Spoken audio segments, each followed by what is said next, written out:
dimanche 18 novembre 2018. Merci de votre fidélité à l'Air du temps sur iRadio. Avec nous, docteur Ndeye Amy Ndiaye. Vous êtes docteur en droit international, juriste et chercheur dans le domaine des droits de l'homme. Et Mohamed Adiba, philosophe et spécialiste des sciences cognitives. Merci, monsieur et madame, d'avoir accepté notre invitation. L'avis du comité des droits de l'homme des Nations Unies sur l'affaire Karim Wade, notamment le déroulement de son procès, l'a créé une polémique entre avocats de Karim Wade, ceux de l'État et le gouvernement depuis quelques jours. Le comité des droits de l'homme demande à l'État du Sénégal de réexaminer la condamnation de Karim Wade. L'État évoque l'autorité de la chose jugée et convoque sa souveraineté. Ndeye Amy Ndiaye, vous êtes l'une des spécialistes sénégalaises des droits de l'homme et chercheurs surtout dans ce domaine. Quelle lecture avez-vous de cet avis ? Je vous remercie, Monsieur Diop, de m'avoir invité et de me donner l'occasion de se pencher sur cette affaire aujourd'hui, il faut le dire, qui défraie la chronique. D'abord, il s'agit des recommandations du Comité des droits de l'homme.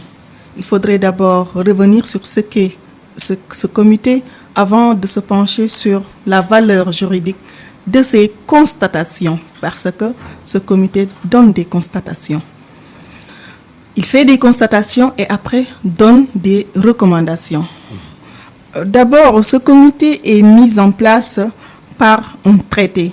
Il fait partie de cette catégorie des institutions qu'on appelle les organes traités, c'est-à-dire des institutions chargées de mettre en œuvre des règles découlant d'un pacte international, en l'occurrence le pacte des droits civils et politiques. Donc c'est ce pacte qui a mis en place ce comité. Ce comité est alors un organe de surveillance de mise en œuvre des règles découlant de ce pacte. Il a fait des constatations et a émis des recommandations. Si vous lisez l'acte, il dit le comité suétéré, c'est-à-dire il n'ordonne pas. On n'ordonne pas à une souveraineté. L'État, c'est en premier une souveraineté. Et l'État a décidé de ratifier le pacte. Quand on ratifie le pacte, c'est-à-dire on s'engage, parce qu'on peut signer un traité international, c'est-à-dire on est d'accord sur l'esprit, on ratifie, c'est-à-dire on tire toutes les conséquences des règles qui proviennent de ce pacte. Et l'État du Sénégal a ratifié ce pacte et a adhéré à son protocole facultatif qui met en œuvre cet organe traité et doit alors en conséquence respecter ses engagements. Nous reviendrons sur la valeur juridique certainement de ces engagements, mais en principe, l'État doit respecter ses engagements au niveau international et parmi ces engagements, il y a ce pacte et les règles découlant de ce pacte. Mohamed Adiba, philosophe et spécialiste des sciences cognitives, quelle lecture avez-vous de ces recommandations du Comité des Nations Unies pour les droits de l'homme ? Je pense que c'est la même lecture que j'en aurais, parce que c'est clairement, on place le débat à la mauvaise place, parce que les gens se demandent si c'est contraignant ou pas. Stricto sensu, c'est pas contraignant parce que on ne peut pas nous ordonner de le faire. Maintenant, c'est nous qui avons choisi d'adhérer à ce pacte-là, et si on choisit librement d'adhérer à un pacte, il me semble que on fait ce qu'exige ce pacte-là. C'est comme quelqu'un qui dirait qu'il a choisi, mettons, dans la voie mouride un marabout et qu'il n'obéirait pas à ce marabout-là, alors que dans la voie mouride, on sait la valeur même du lien entre marabout et disciple, qui peut ne pas être le même dans une autre voie. Donc si on fait des choix, y compris des États, ça a des conséquences et on doit être logique sur ce point-là. Maintenant, une question que je me pose, c'est la réaction même de la justice sénégalaise, qui est quand même un pouvoir indépendant et qui devrait pouvoir s'autosaisir quand il y a ce genre de situation-là. Oui, aujourd'hui, donc, comme vous l'avez dit, que ce sont des recommandations, mais ce comité, il a été mis en place pour permettre à des citoyens dans leur pays, s'ils n'arrivent pas aujourd'hui à trouver, comment on appelle ça, ce qu'on appelle un appel, comme la CRI n'a pas d'appel, de saisir les droits de l'homme au niveau des Nations Unies pour être rétabli dans ces droits. Oui, en fait, c'est un mécanisme qui accepte les plaintes individuelles, même s'il y avait d'autres, par exemple, s'il y avait un double degré de juridiction, même s'il y avait cela, le citoyen, après épuisement des voies de recours internes, pour vous montrer l'attachement à la souveraineté des États par le droit international même, avant de saisir ce genre de mécanisme, comme d'ailleurs avant de saisir n'importe quelle juridiction internationale, à l'exception de la Cour de la CEDEAO, il faut épuiser les voies de recours internes, c'est-à-dire les différents degrés de juridiction.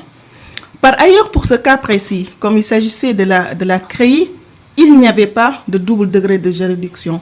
Quand bien même l'État du Sénégal, devant le comité, a tenté d'expliquer qu'il y en avait plus ou moins avec le pourvoi de cassation, mais le comité a justifié ces recommandations en disant que comme c'était uniquement des examens de forme et non une appréciation des faits, on ne pouvait pas répondre en disant que c'était véritablement un double degré de juridiction. Donc le comité a rejeté cela, mais a examiné à son tour les différentes allégations pour conclure qu'il faudrait véritablement réexaminer la déclaration de culpabilité de Karim en l'offrant en essayant de voir un recours utile, en l'offrant un recours utile, c'est-à-dire des réparations, mais également en réexaminant sa déclaration de culpabilité. Réexaminer sa déclaration de culpabilité, c'est-à-dire reprendre le procès, un nouveau procès, c'est ça? Votre compréhension des choses? Je ne me prononcerai pas sur ça parce que je ne suis pas spécialiste, donc je ne vais pas dire que c'est ce que ça signifie exactement. Donc je pense qu'il vaut mieux. Mais oui, qu'est-ce que ça signifie? En fait, réexaminer. Quand on parle, par exemple, il a d'abord dit de recours utile, cela veut dire d'abord, donc il faudrait une réparation. Il a dit aussi réexaminer sa déclaration de culpabilité. Et en troisième point, il a dit faire de telle sorte que ce genre de situation, de violation de droits humains, ne se reproduise plus. Pour les réparations, je pense qu'il n'y a pas lieu d'expliquer, c'est très clair.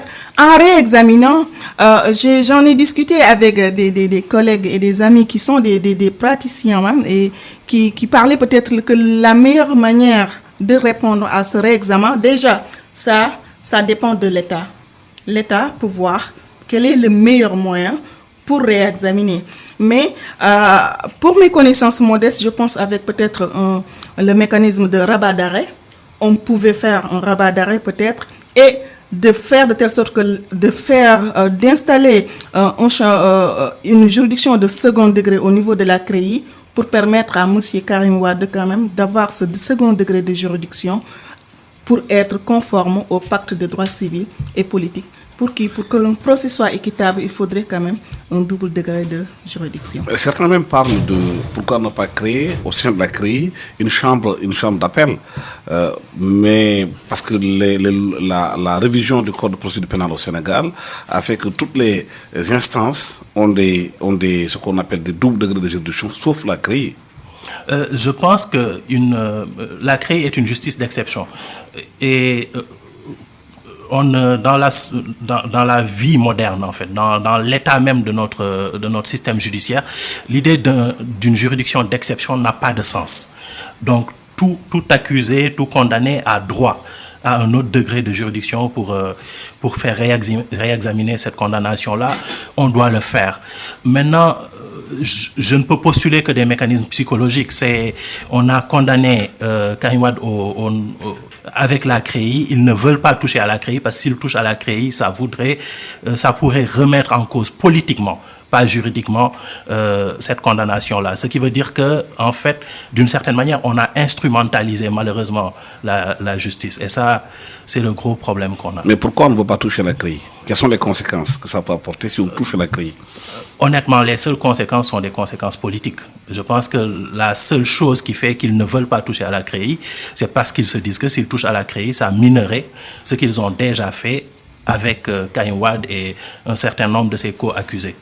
Donc ça, c'est de l'extrajudiciaire, ce n'est pas du judiciaire du tout, me semble-t-il. Oui, Madame Ndiaye, est-ce qu'aujourd'hui, l'avis donné par le Comité des droits de l'homme des Nations Unies a valeur juridique ou pas? Merci, M. Diop.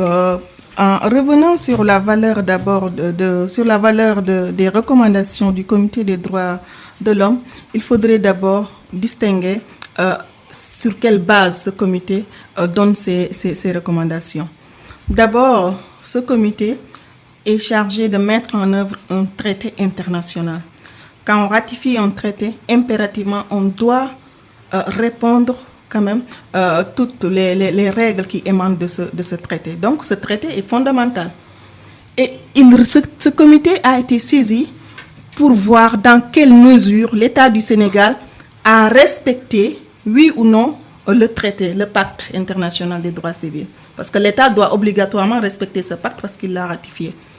Et en examinant les allégations, les faits et autres, en écoutant les différentes parties, le comité a dit que l'État du Sénégal n'a pas respecté le droit à un procès équitable de M. Karim Wade dans la mesure où le double degré de juridiction n'était pas véritablement valable et il a émis le souhait de voir l'État du Sénégal corriger sur ce faille. Maintenant, la valeur, le comité n'étant pas une juridiction, et d'ailleurs, au niveau international, même les juridictions internationales, que ce soit la CIJ, la Cour pénale internationale, et même y compris la Cour de la CEDEAO, quand bien même leurs décisions doivent être exécutées, vous voyez, l'État a cette faculté de ne pas exécuter parce que c'est une souveraineté. À forte raison, le comité qui n'est pas un organe juridictionnel. Par ailleurs, donc on brille un conflit entre l'aspect souveraineté et les décisions prises par ces cours-là, c'est ça? On ne peut pas dire de conflit, puisque, en principe, c'est la souveraineté même. Les souverainetés ont décidé de s'engager. Le droit international, c'est un droit volontariste. C'est-à-dire, si un père de famille dit que dans ma maison, j'accepte ça, j'accepte ça, j'accepte ça, le principe de pacta sunt servanda voudrait qu'il s'engage. C'est comme ça, l'État, il est souverain. Il a dit, j'accepte toutes les règles de ce protocole, de ce pacte. Je ne mets pas de réserve, alors qu'il avait la faculté d'émettre des réserves. Donc cet État, c'est lui-même qui a dit, ça, je me soumets à cette règle. Donc il doit respecter cette règle. Par ailleurs, c'est comme ça le comité. Mais le comité ne peut pas contraindre. C'est-à-dire, sa décision, il ne peut pas forcer l'exécution d'une décision. Mais il a une autorité normative, je tiens à signaler, parce que c'est vrai qu'il n'a pas une autorité contraignante, mais il a une autorité normative. Donc, c'est des règles que l'État doit observer, même s'il ne peut pas les contraindre. L'État doit observer ces recommandations. Je pense qu'il y a ce qu'on appelle en logique une équivocation. Parce qu'il y a deux sens de contraignant. Il y a contraignant dans la mesure où je peux vous prendre et vous obliger à le faire. Et il y a contraignant dans la mesure où, étant donné que vous avez accepté de le faire, vous avez fait une promesse, vous allez le faire. Si on pose la question, est-ce que c'est contraignant ou pas, ce n'est pas contraignant dans la mesure où, légalement, ils n'ont pas la possibilité de prendre l'État du Sénégal et de l'obliger à le faire. Mais ça, personne ne peut le faire de toute manière. C'est contraignant, c'est moralement contraignant, légalement contraignant, parce que l'État du Sénégal lui-même s'était engagé en signant le pacte et en le ratifiant à respecter ce qui découle du pacte. Si l'État du Sénégal ne le fait pas, ça pose un problème de crédibilité de l'État du Sénégal. Est-ce que l'État du Sénégal est un État de droit? Ça, c'est un problème qui se pose. Et si l'État du Sénégal n'est pas un État de droit, nous sommes tous en insécurité. Donc, c'est là, en fait, que la question se pose. Est-ce que l'État du Sénégal devrait, moralement et légalement, le faire, même s'il n'y a personne pour contraindre l'État du Sénégal à le faire? Et non, je pense que la réponse est clairement oui. Et si l'État décide de suivre les recommandations du comité des droits de l'homme, est-ce que ça peut aller jusqu'à reprise du procès? Mais qu'est-ce qu'on doit faire? Pour d'abord mettre en œuvre les recommandations de ce comité, qui, je précise encore, qui ne sont pas obligatoires, mais qui ont une force normative, qui ont une valeur normative que l'État doit observer.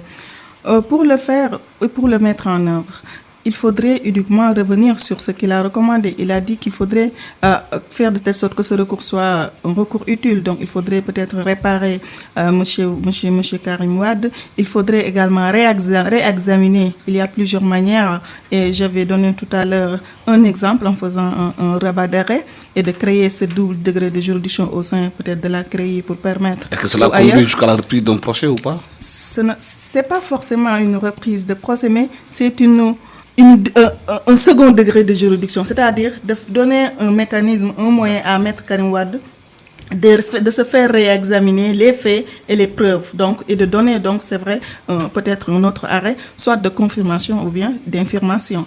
Et en même temps, enfin, de changer, peut-être créer les dispositions et intégrer un second degré de juridiction. Ça, c'est les 3 recommandations de ce comité. Et j'espère qu'on reviendra sur l'intérêt du Sénégal également de respecter ces recommandations. Absolument. Mais aujourd'hui, le comité dit que le Sénégal a 6 mois pour examiner la recommandation. Ça fait 180 jours et ça tombe au mois de mai 2019. Et Karim Wade est candidat du Parti démocratique sénégalais déclaré. La présidentielle, c'est dans 2 mois à Diba.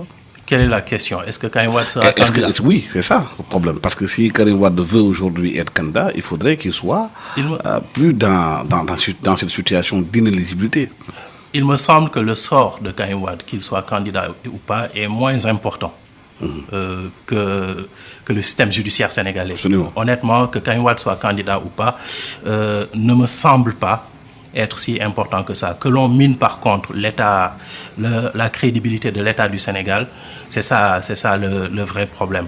Maintenant, si vous voulez mon avis subjectif, je pense qu'il est hautement improbable que M. Wade soit candidat. Mais ça, c'est un avis subjectif qui se base sur la manière d'agir de ceux qui dirigent ce pays en ce moment. Et les 180 jours que l'État doit observer pour faire ses recommandations, comme l'a dit le comité? Oui, en fait, il faudrait dire que les 180 jours, ce n'est pas une exclusivité de l'affaire Karim Wade. Je pense dans l'intégralité des décisions, souvent de ce comité, je vois, il demande souvent 180 jours. Et comme ce comité n'annule pas ipso facto la décision de la CREI, donc il ne faudrait pas s'attendre à ce que légalement que cette décision soit annulée. Donc ce qui, par conséquence, qui ne permet pas pour le moment juridiquement à M. Wade de se présenter, puisque cette décision, cette recommandation n'annule pas la décision juridique. D'autant plus que l'État a le choix peut-être d'observer ou de ne pas observer. Et il a la latitude d'attendre 180 jours. Donc, et s'il n'observe pas, quelles sont les conséquences sur le plan international pour l'État du Sénégal? D'abord, je pense qu'il faudrait d'abord savoir qu'à l'État où nous sommes, on a déjà plusieurs décisions de juridiction ou mécanismes internationaux qui sont là et je pense qu'ils ne sont pas encore mis en œuvre par l'État du Sénégal. Et on a l'habitude de dire qu'entre le fort et le faible, le riche et le pauvre, la liberté opprime et c'est la loi qui affranchit. En tant que pays pauvre, il faut le dire. On a l'habitude dans ce pays de ratifier beaucoup de lois et de ne pas les Oui, appliquer. effectivement. Mais en tant que pays pauvre, pays qui n'est pas, on ne fait pas partie des pays puissants. Donc, le rayonnement de notre diplomatie dépend de notre attachement aux valeurs et droits universels. Donc, c'est dans l'intérêt de notre pays de promouvoir ces droits. Puisque, en l'absence de règles internationales, c'est plus nous, en tant que pays pauvre, c'est nous qui en pâtissons. Et on est connu, le Sénégal est connu. On a passé récemment au niveau du Conseil des droits de l'homme. Et globalement, ça s'est très bien passé. Le Sénégal est considéré comme un pays respectueux des droits de l'homme. Et en 2019 également, nous présidons ce Conseil. Donc, c'est dans l'intérêt de respecter cette décision. Quand bien même les conséquences politiques, parce que je vois un peu, même ce matin, j'ai lu quelque part que l'ONU peut envahir le Sénégal, etc. Envahir le Sénégal? Oui, quand même les conséquences politiques, pour le moment, en tout cas, ne sont pas très, très dramatiques, mais il faudrait analyser à long terme et gouverner, c'est prévoir, et gouverner, c'est faire rayonner également la diplomatie et la réputation du pays. On a entendu certains proches du pouvoir dire que l'État du Sénégal n'est pas le seul au monde à ne pas respecter ces traités. Ils parlent des États-Unis qui n'ont pas signé la CPI, alors que les militaires peuvent tuer des gens à l'extérieur, qui sont protégés, que les Américains sont même sortis comment on appelle ça, de l'accord sur le climat, entre autres, comme argument pour tout défendre. Oui, mais je ne vois pas pourquoi on devrait faire ce que font les Américains. Et je ne vois pas pourquoi on devrait faire le pire de ce que font les Américains et les Français. C'est clair que sur l'immigration, la France a des problèmes. Les droits des immigrés ne sont absolument pas respectés. Sur les droits des immigrés aux États-Unis aussi, ce n'est pas respecté. Sur la CREI, sur les militaires américains, etc., c'est clair que Aucun pays au monde peut-être ne respecte pas ça. Maintenant, dire que les autres ne respectent pas le droit international, donc je peux ne pas respecter le droit international, c'est, comme l'a dit le docteur Ndiaye, d'autant plus dangereux pour nous que ça voudrait dire que les autres peuvent choisir de ne pas respecter le droit international au point de violer notre souveraineté. Donc, les bateaux européens qui viendraient pêcher de manière sauvage chez nous, on ne pourrait rien. Quelqu'un qui viendrait prendre notre pétrole, on ne pourrait rien. Donc, parce qu'on aura accepté que c'est la loi de la jungle. Et la loi de la jungle n'est certainement pas favorable à un pays comme le Sénégal. Ouais. Et sur le plan international, quelles peuvent être les conséquences de la non-application de cette recommandation? Les conséquences sont d'abord réputationnelles. Le Sénégal est connu comme étant un État de droit, comme étant un petit pays sur le plan économique, sur le plan de la population, etc., mais qui pèse sur le plan diplomatique. Et il pèse sur le plan diplomatique parce qu'il respecte des principes. Si nous n'avons même plus de principes, nous ne pèserons plus sur le plan diplomatique. Et si nous ne pesons plus sur le plan diplomatique, nous ne pourrons plus faire avancer notre agenda. Or, tout État, dans ses rapports avec les autres États, doit pouvoir faire avancer son agenda diplomatique, son agenda économique, etc., doit pouvoir se protéger. Et c'est affaiblir l'État, c'est affaiblir le Sénégal sur le plan international que de ne pas respecter nos traités. Et sur le plan international, quelles sont les conséquences, Mme Ndiaye? Oui, je disais tout à l'heure que même sur le plan international, du point de vue des conséquences, ça pouvait un peu sur le plan diplomatique, parce que le Sénégal, sur le plan international, il est respecté pour globalement son caractère démocratique, mais également républicain. Et c'est un pays également, il faudrait le dire et le reconnaître, respectueux globalement des droits de l'homme. Ça, c'est notre diplomatie. Chaque pays, quand même, a un visage de sa diplomatie. Ça fait partie des pans indispensables de notre diplomatie et il ne faudrait pas qu'on perde ceci. Ensuite, se comparer à de grands pays comme les États-Unis, la France, qui, il faut le dire, sont des pays membres du Conseil de sécurité. Et n'oublions pas que si le Conseil de sécurité prend des décisions en vertu du chapitre 7, toujours ces résolutions sont obligatoires et le Conseil de sécurité a quand même les moyens de faire respecter ces résolutions. Et comme la France, les États-Unis sont membres de ce Conseil, donc il n'y a aucun moyen de faire respecter quand même, quand ils prennent des décisions ou bien des lois contraires à la règle internationale, il n'y a aucun moyen de les faire respecter parce qu'il faut passer par le Conseil de sécurité. Tel n'est pas le cas pour nos autres pays africains. Nous ne sommes pas membres du Conseil de sécurité. Donc, pour le moment, l'ampleur n'est pas si grave que ça. Mais quand on analyse en termes prospectifs, il faut savoir que ça commence quand même petit à petit. Il y a la décision de la CEDEAO qui est passée par là. Il y a le groupe de travail. Il y a également cette dernière décision. Et je pense que cette dernière décision, je pense que l'État, pour moi, de façon subjective, je pense que l'État va la respecter puisque c'est dans 180 jours. Donc, même du point de vue des conséquences politiques, ça peut se faire après, je pense, les élections. Parce que c'est dans 6 mois. Je pense que ce sera quelques mois après les élections. Et je pense que l'État du Sénégal peut le respecter parce que même du point de vue politique, les conséquences ne sont pas si dangereuses que ça. Mais est-ce que le fait que la CREI soit une juridiction exceptionnelle, c'est pas ça qui fait qu'aujourd'hui, sur le plan international, les décisions de la CREI ont du mal à s'appliquer parce que dans ces pays, la législation prévoit pratiquement dans toutes les instances le degré de double juridiction? Ce n'est pas que dans ces pays, c'est aussi au Sénégal. Donc c'est ça qu'il faut voir. Au Sénégal, partout, dans toutes les juridictions, il y a un double degré de juridiction. Sauf la CREI. Sauf à la CREI. C'est pourquoi les décisions de la CREI ont du mal à s'imposer sur le plan international. Ça veut dire que la CREI a été mal conçue. Quand quelque chose est mal conçu, on le change.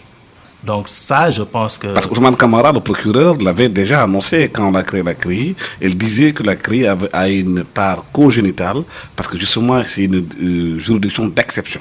Oui, on ne devrait pas avoir de juridiction d'exception. Pour être très simple, c'est ça. Une juridiction, soit est une juridiction, soit n'en est pas.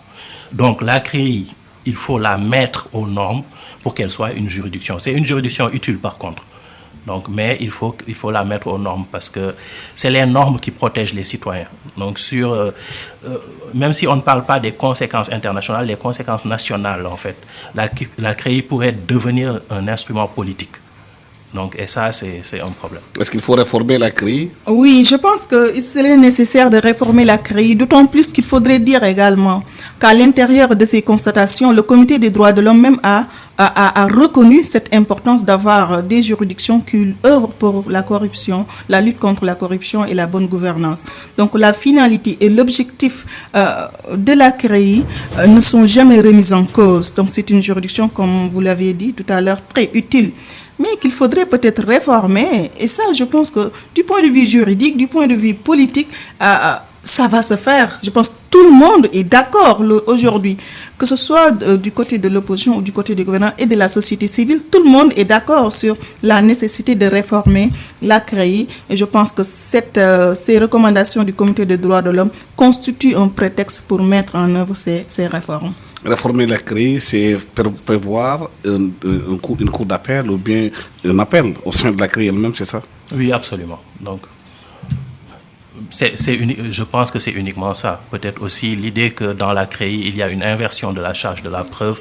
Ça aussi, il faudrait revoir ça. Les présomptions, les principes de présomption d'innocence, également l'inversement de charge de la preuve, également, c'est-à-dire faire de telle sorte que ce CREI réponde aux principes et standards internationaux, les principes de présomption d'innocence, le principe de procès équitable, les bénéfices du doute au profit de l'accusé. C'est de tels concepts qui sont reconnus au niveau international et conformes aux droits humains et qu'il faudrait intégrer au-delà également de ce double degré de juridiction. Mais est-ce que justement c'est parce que ces normes n'existent pas au sein de la CREI que toutes les décisions qu'elle rend sont difficilement applicables sur le plan international? Par exemple, un recouvrement des biens à l'extérieur comme la France a dit que dans leur arsenal juridique, ils ne connaissent pas des tribunaux sans recours.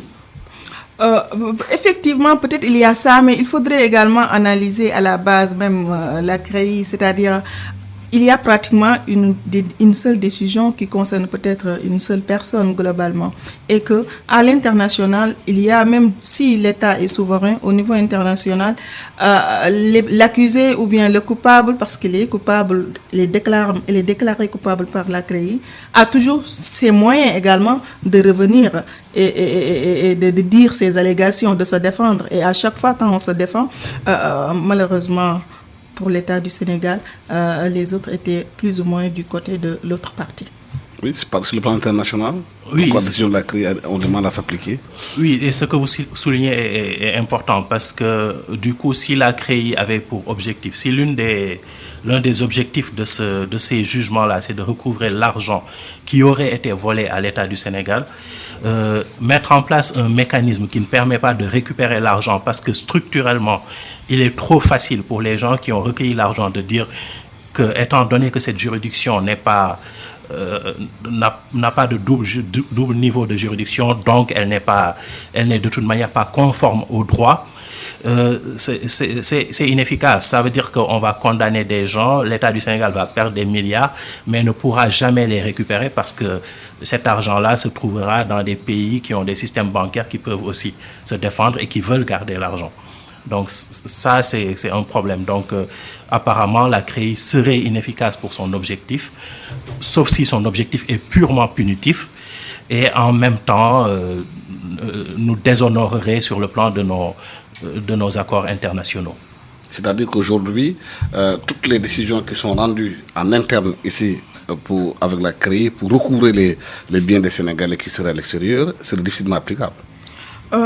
Bon, je ne peux pas de façon catégorique dire cela parce que vous savez, il y a une chose, c'est-à-dire le jugement, l'arrêt, la décision rendue par le juge. Et il y a l'autre en est l'exécution de ce jugement.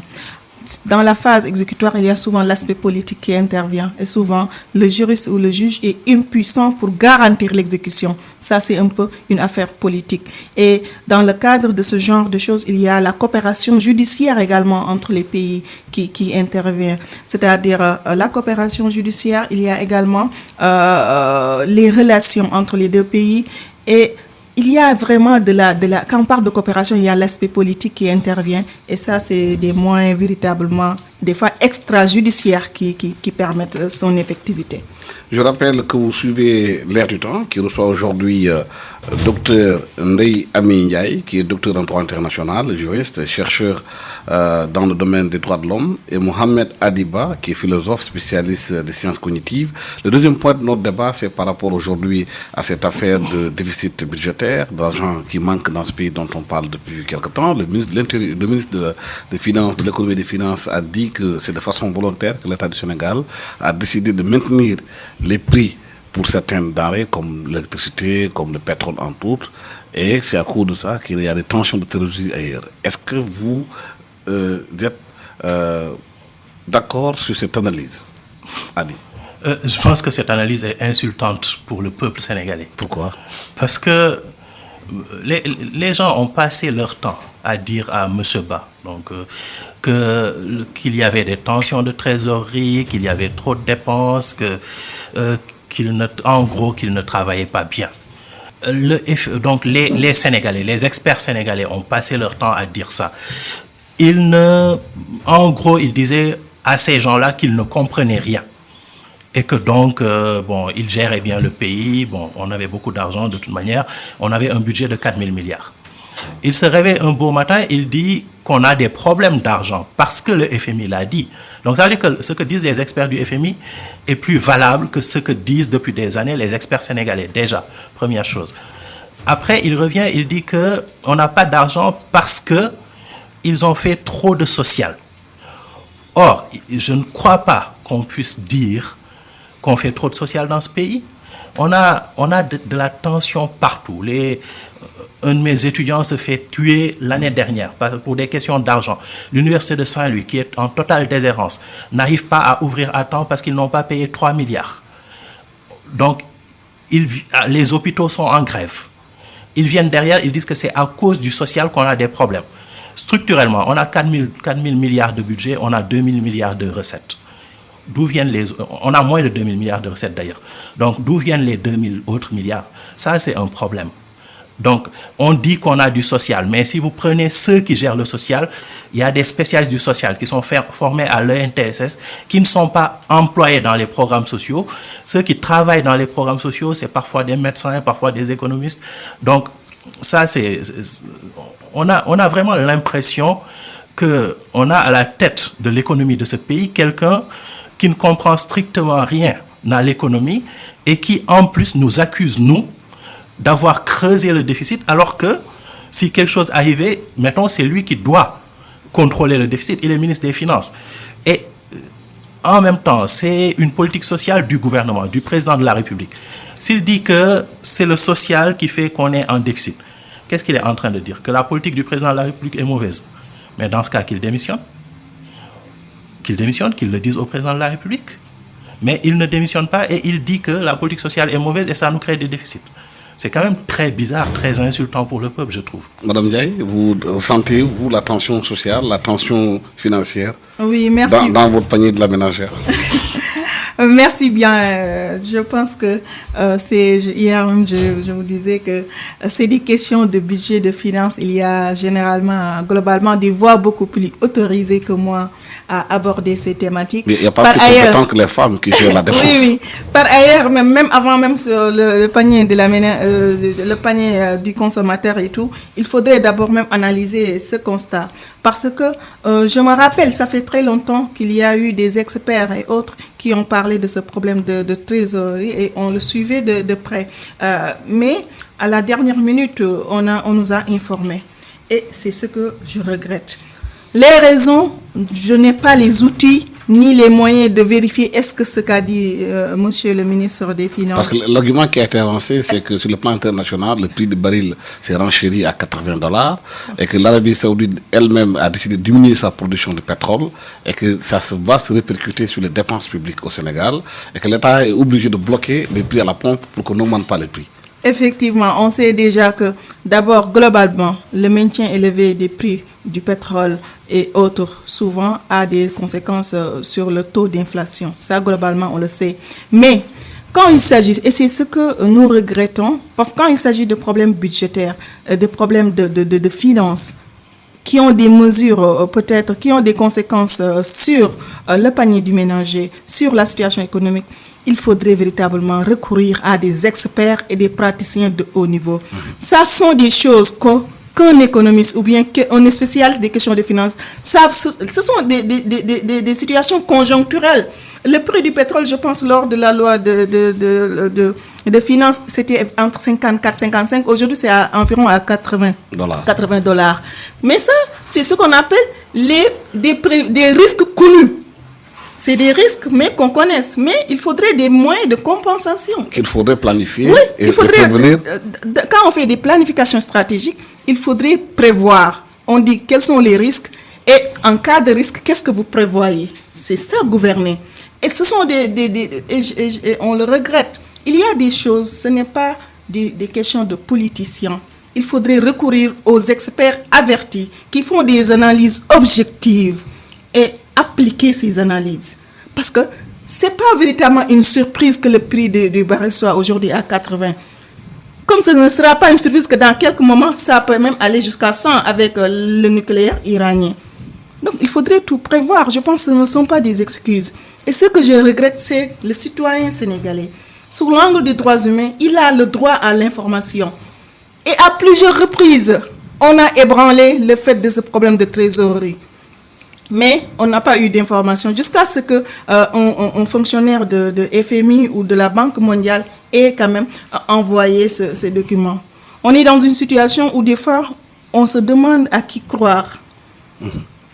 Et pour pallier à cela, il faudrait que les principes de redevabilité, les principes de bonne gouvernance et le droit d'accès à l'information soient respectés.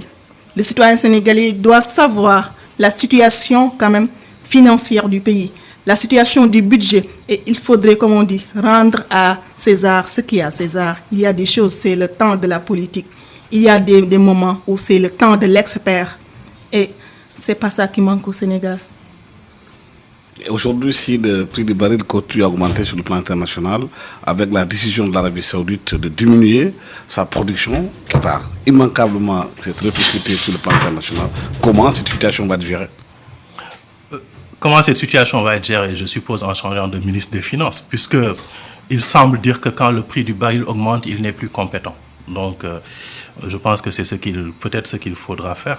Maintenant, ce qu'il faut bien voir, c'est que le prix du baril est à 80 $, il a été à 100 $, il a été à 150 $, et il pourrait être à 200 $. Donc ça me semble-t-il, ce n'est pas vraiment la question.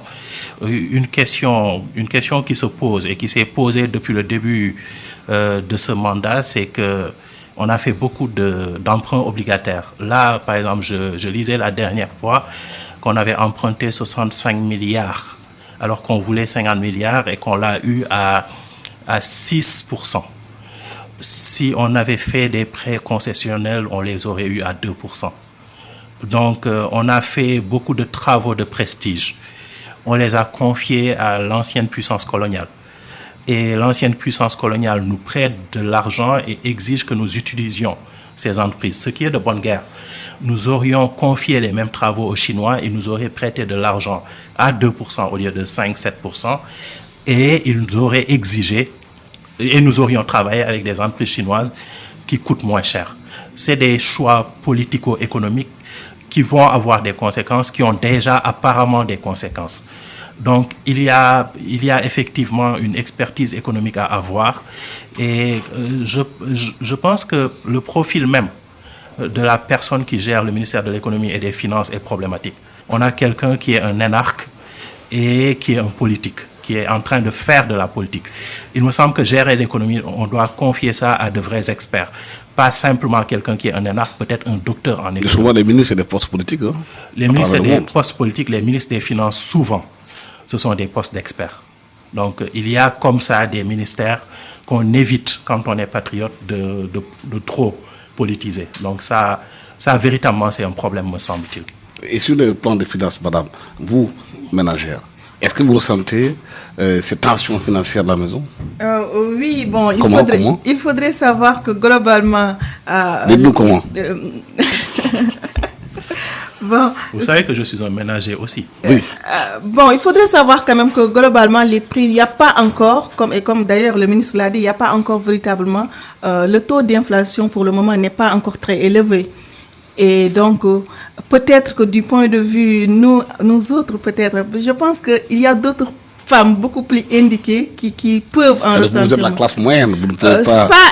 Pas exactement la classe moyenne, mais peut-être ceux qui perçoivent leur salaire mensuel, peut-être n'ont pas ce problème parce que, quoi qu'il en soit, ils vont percevoir leur salaire. Par ailleurs, peut-être la femme, la dame de fer qui se réveille très tôt, qui part au marché, peut-être, elle va sentir la diminution du pouvoir d'achat.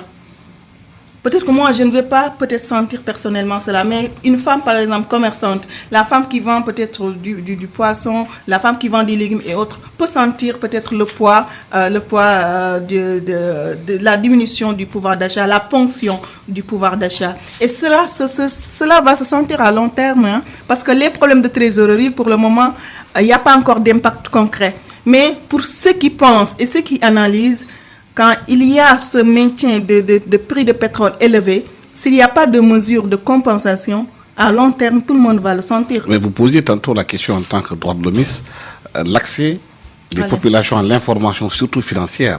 Effectivement.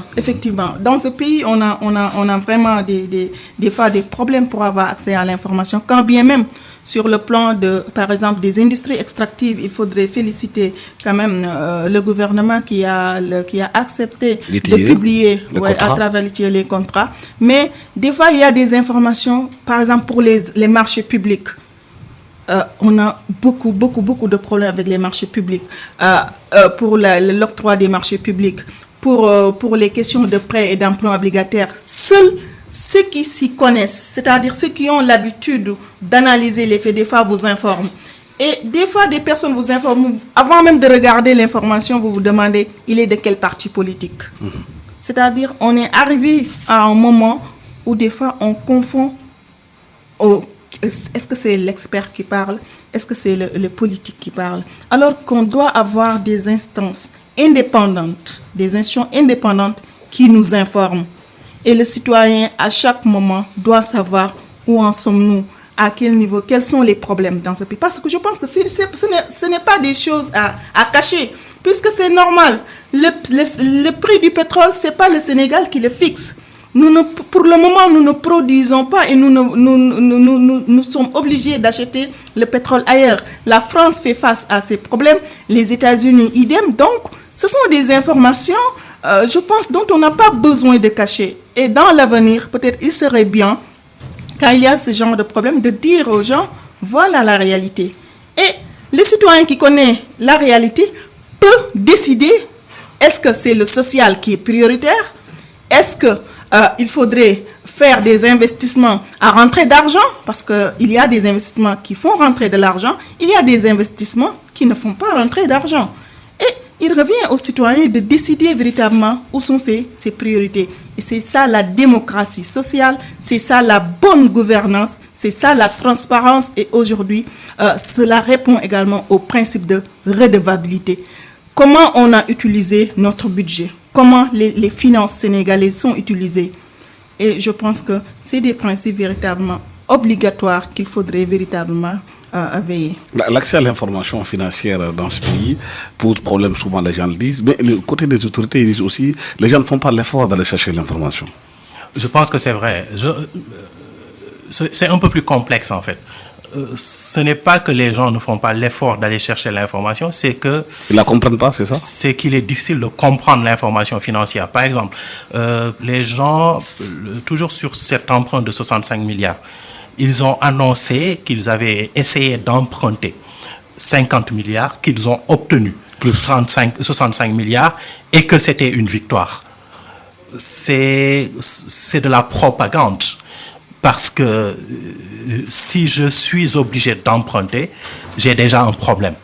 Si je suis obligé d'emprunter et qu'on me prête plus que ce dont j'ai besoin, ça veut dire que la personne qui me prête de l'argent a intérêt à me prêter de l'argent. Donc, si elle a intérêt à me prêter de l'argent, ça veut dire que je dois faire baisser le taux d'intérêt. Vous voyez? Donc, ces questions-là, par exemple, ne sont pas correctement présentées. Après, on dit qu'on emprunte à 6,5 et que c'est excellent. Si je vais à la banque à côté et que je veux emprunter pour construire ma maison, je vais probablement avoir entre 5,5 et 6,5 selon les périodes. Donc, ça veut dire que je suis aussi crédible que l'État du Sénégal. Ça, c'est un problème. L'État du Sénégal devrait pouvoir emprunter à un taux qui est moindre que le taux auquel j'emprunte. Donc, ces analyses-là, c'est difficile de les faire si on n'est pas soit spécialiste de finances publiques, soit un citoyen qui s'informe pour une raison ou pour une autre sur ces questions-là. Donc, du coup, il est trop facile de dire on voulait 50 milliards, on a eu 60 milliards, donc ça veut dire qu'ils nous aiment bien, c'est un bon... les gens nous ont donné plus d'argent, j'ai apporté de l'argent, etc., etc. Et on ne se demande pas combien on va payer. Donc, et ça, vraiment, je pense qu'il y a effectivement une reconstruction du système éducatif à faire. Donc, sur ce genre de problématiques-là, et peut-être un meilleur travail journalistique à faire. Et je vous félicite pour le fait que vous soyez en train de le faire d'une certaine manière, en invitant des gens qui sont de simples citoyens et qui réfléchissent sur ce genre de questions-là, plutôt que d'inviter des personnes partisanes qui vont faire de la propagande. Et Madame Ndiaye, aujourd'hui, le prix du baril sur le plan international, vous l'avez dit, il va enchérir. Le Sénégal n'est pas encore producteur. On est dans une phase de... Peut-être on a trouvé, on parle de 2021 pour que le gaz et le pétrole puissent être distribués au Sénégal. Ça, c'est des questions majeures. Aujourd'hui, est-ce que vous, en tant que droit de l'homme, vous pensez que les citoyens sénégalais sont assez informés de cette question pétrole gazière parce qu'il y a trop de bruit autour de cette question-là? Oui, merci bien. Il y a trop de bruit autour de cette question. Pour le moment, quand même, l'État est en train vraiment de faire des efforts, il faut le dire, et il faut féliciter véritablement les efforts qui sont en train d'être pris. Mais la société civile également joue vraiment ce rôle de leader. Il y a l'Observatoire national des industries extractives également qui coordonne beaucoup d'actions en ce sens. Et le citoyen est informé. Mais il y a des enjeux. Et comme je le disais tout à l'heure, je pense qu'il faudrait prévoir. Parce que j'écoutais dernièrement quelqu'un qui disait, par exemple, parce qu'on a déjà beaucoup de dettes avec les étudiants qu'on doit payer, la masse salariale qui est très explosive. Et les gens répondent souvent par « oui, la rente pétrolière va servir à cela ». Et demain, on sait qu'il y aura encore d'autres enjeux. Et ipso facto, les rentes pétrolières n'enrichissent pas un pays. Donc, il faudrait dès maintenant que les citoyens soient au cœur de l'action et demain de la mise en œuvre. Parce qu'être au cœur, au début, c'est facile. Mais dans la mise en œuvre, est-ce que les citoyens se là? Est-ce que la rente pétrolière sera utilisée au bénéfice exclusif des citoyens? Est-ce que sera utilisée de façon très rationnelle? Parce qu'il y a des priorités. C'est vrai, il y a le social, il faudrait œuvrer dans le social. Mais pour un développement du pays, je pense que le social n'est pas seulement le domaine où il faut investir. D'autant plus que le social même, je pense que la réalité des faits nous montre autrement. Voilà. Le temps que nous avons imparti est terminé. Merci à Dr Ndeye Amy Ndiaye, vous êtes docteur en relations internationales, juriste, chercheur dans le domaine des droits de l'homme. Merci aussi à Mohamed Adiba, qui est philosophe, spécialiste des sciences cognitives. À la technique, Aliou Ndiassé, micro Alassane Samba Diop. Juste un petit communiqué de la radio e-radio, les amis auditeurs. Un imprévu de dernière minute empêche la diffusion du jury du dimanche, ce dimanche 18 novembre 2018. L'invité de notre émission, M. Alioune, est empêché. Nous en excusons et nous vous donnons rendez-vous dimanche prochain, signé Mahmoud Ibrakan, l'animateur du jury du dimanche. Merci et bon dimanche à tous. Echoes of the very first cry. Who made me hear and why? Beneath the copper sun.